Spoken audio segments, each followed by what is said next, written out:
Good afternoon to everybody. Thanks for clicking on to the Monday edition of Vogan's European Outlook. It is the start of another working week, and it is the European Outlooks once again for the Monday through Friday time frame as per usual. At the weekend and just gone, we had the Tropical Outlook on Saturday, and then it was the live stream at 4 p.m. as always yesterday afternoon. It was a big one yesterday. We were talking a lot about China, some of the record-breaking warmth that we're seeing across the world, but also some very, very cool conditions across parts of Queensland, Australia, that has been taking place in recent times as well. So if you haven't already done so, check that out. There is a link in the description below today's video for that if you want to watch that back. But I want to start first and foremost by looking at the West Pacific. We do have three areas of interest. We have got Tropical Storm Praparun, which is about to move into Henan province of China. That will bring more or less a heavy rainfall event here. I don't think we're going to be talking too much about wind with this system, but it is going to move across the island of Henan and then move into mainland far south China and even kind of along the border between Vietnam and China. In fact, pretty much this evening, I think it's just about to make landfall in Henan. And also Tropical Storm Gamey, which is expected to become potentially a Cat 2 equivalent typhoon, and it's expected to make an approach on the north part of the island of Taiwan over the next few days here. It looks as if Thursday is going to be the time frame that this system moves in. So it is expected to generate, according to forecast model guidance anyway, it is expected to generate 90 knot winds and also very, very significant rainfall amounts as well. This is a pretty elevated island and is home to some exceptional rainfall due to passing typhoons. It's probably the most, along with the Philippines, is probably the most hit part of the world in terms of cyclones, and this is going to be no different to any typhoons that have made landfall in the past. So we're going to keep our eyes closely fixed on Gamey over the next few days here. Like I said, it's expected to make landfall sometime later Thursday. This is the IR imagery here showing the big blow up of convection here. So it is starting to become a little bit more organized. It's over very, very warm waters, very deep warm waters at that. And like I say, it's a TS at the moment, but it is expected to become a typhoon probably over the next 24 hours or so, especially based on this imagery here showing that the system is becoming somewhat stronger. This is the official forecast here, expecting, I think this is off the JMA here and the Japanese Meteorological Department, showing the system taking that kind of left-hand turn into the far north of Taiwan, over Taipei itself, and it is going to generate some very significant rainfall as well as strong winds. But this part of the world is certainly used to this kind of situation here, so no real surprise. Back to the UK, it is obviously the European outlook, so let's have a look and see what is going on. This is a GFS in terms of the jet stream winds over the next several days here. So you can see that it is currently crossing over the southern half of the British Isles at the moment.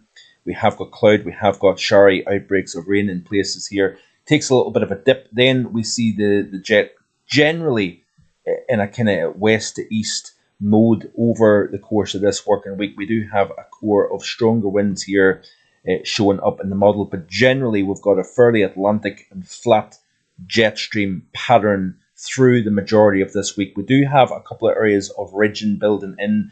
It quietens things down for a period of around 24 hours. Then we've got a next feature moving in off the Atlantic, generating showers and longer spells of rain here. You notice here that by the time we get out to Friday, we've got an area of low pressure at 990 millibars just to the south of Iceland here. We've got a relatively strong area of high pressure over southwestern Europe, and we've got a jet stream that's fairly strong for the time of the year in between. So let's, in today's video, look for the first time at the IR. It's 2 seconds here, sorry.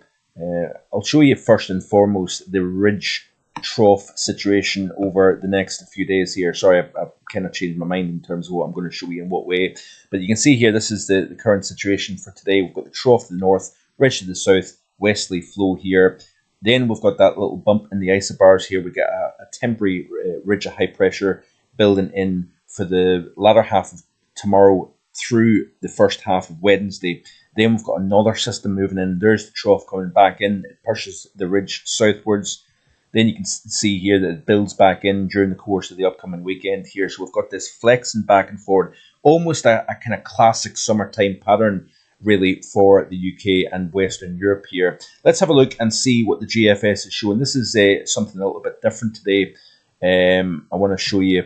So let's have a look at the simulated IR satellite here. I couldn't actually think of the name, but this is something that I haven't shown before, I don't think.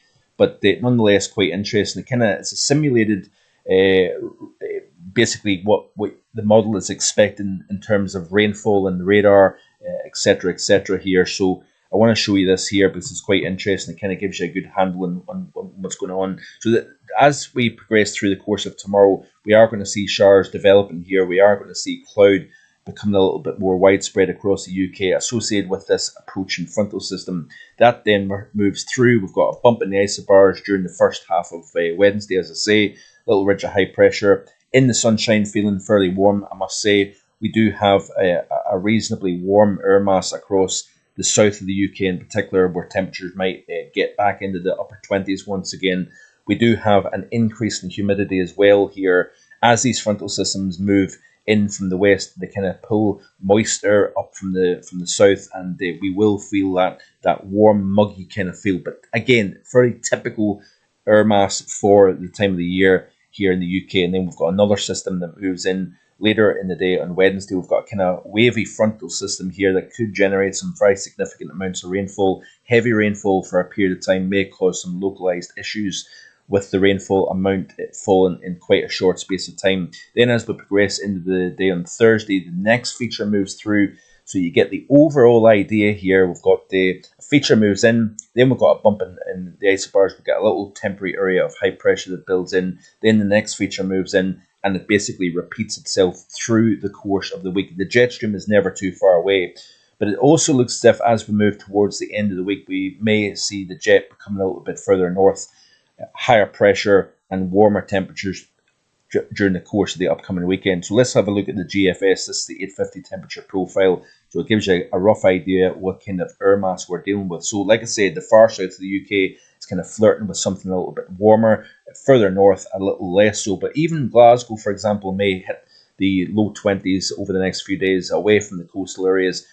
And with sunshine, the temperatures will respond quite nicely here. Further south, we may see 25 during the course of tomorrow and 26 during the course of Wednesday here, and even into Thursday. You notice here as we progress towards the middle portion of the week, that temporary area of high pressure builds in. It's actually also building a little bit warmer air in across the UK. Even across the north, we may see temperatures quite widely into the low 20s with this here. Then the next feature moves in, frontal system associated with that crosses the country, and we're pulling fresher air back into the UK. So it's this up and down an area of low pressure at 990 millibars here, just to the south of Iceland here. It's that associated frontal system that will clean out that building warm, humid air that we will see during the course of Wednesday. Then as we continue to play through during the course of the weekend, and into the early portions of next week, you notice here that we've got some very, very hot air starting to develop over southwestern Europe. There is some indications or some hints in the model that we may actually have a bit of a heat wave developing during the first half of August here, but we'll wait and see what happens. Generally speaking, it's a very mobile pattern at the moment here. There has been a change, an adjustment in terms of our pattern compared to what we've seen during the first half of July, where we had west and northwesterly winds. Seen the same thing in June, where we've seen a little bit of a change towards the 20th of June.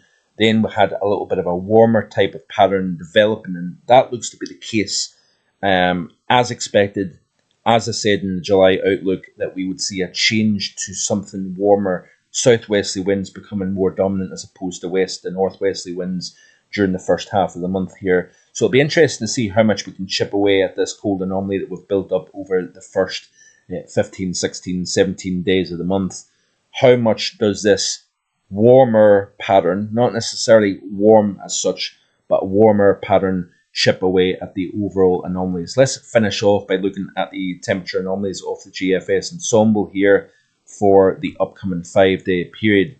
You can see here that we have got the average to slightly below average conditions in some places, slightly warmer than average conditions in other places. Now, the model did have quite a cool anomaly for the next week to 10 days. I personally thought it was a little bit overdoing the cool, and it looks as if we're starting to see the model respond to something a little bit more what you would expect with this type of situation, because it looks as if higher pressure from the south has a little bit more oomph to it compared to what we've seen during the first half of the month. Looks as if that warmer air, the higher pressure to the south, is kind of winning out the battle between trough to the north and ridge to the south. This is the day 6 through 10. Again, it's close to average, and that is obviously the period 27th through the 1st of August here. The 11 to 15 day here, again, not overly enthusiastic in terms of anything particularly hot. I'm a little bit cautious, if I'm being honest, in calling for a heat wave. I see there's a couple of sources out there that are kind of jumping on the idea of something relatively hot to start the month. I would be a little bit cautious about that just at the moment, given what we're seeing. But this is the CFSV2, a little bit overdone in terms of the cool anomaly for the upcoming week here. This takes out to the 29th. Then week 2, it's indicating something a little bit warmer from the south. I'm not suggesting that that isn't possible, by the way, towards the start of August, but I would be a little bit hesitant in jumping on that too quickly. So there you go. That's it for today.